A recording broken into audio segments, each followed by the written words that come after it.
In the autumn of 1864, remnants of the Confederate 5th Georgia Cavalry are prisoners of war in the Union prison camp at Rock Island, Illinois. Sick and dying in deplorable conditions, they find a chance for survival when Union Captain Mark Bradford offers them release from this stinking pest hole if they will join the Union Army to garrison a fort on the western frontier, undermanned because its able-bodied regulars have been sent east, leaving only greenhorns or casualties like Bradford to fight Indians.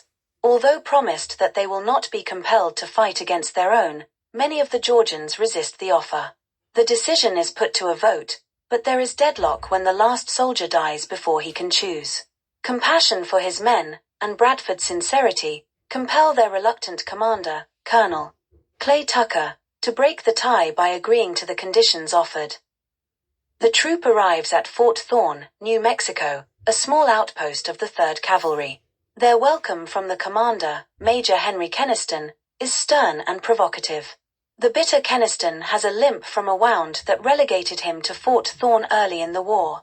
Tucker, now a lieutenant in the Union Army, dines with Keniston, his widowed sister-in-law Elena, and civilian guests, and is irritated by their patronizing comments. The tension increases when Tucker reveals that he led the cavalry charge that killed Elena's husband. She has been stranded for months at the fort on her way home, and is uneasy about her brother-in-law's protectiveness, suspecting that he believes himself to be his late brother's surrogate. Friction quickly develops between the northern and southern soldiers. When Tucker's men try to pursue a band of Indians but are ordered to stop, they mock the order as Yankee irresoluteness. Keniston rebukes them, warning them they had been riding into an ambush. He assigns the Georgians to execute 2 civilians convicted of gun running. When informed that they were actually Confederate agents, Tucker objects as a violation of their enlistment agreement, but to no avail. He begins plotting to desert the command, which Keniston shrewdly deduces. Rationalizing that he does not want enemies in his ranks, he assigns Tucker's troop to escort a wagon train across hostile territory, knowing Tucker will deliver it safely before deserting. Elena escapes by concealing herself in a wagon, which Tucker discovers but allows to continue.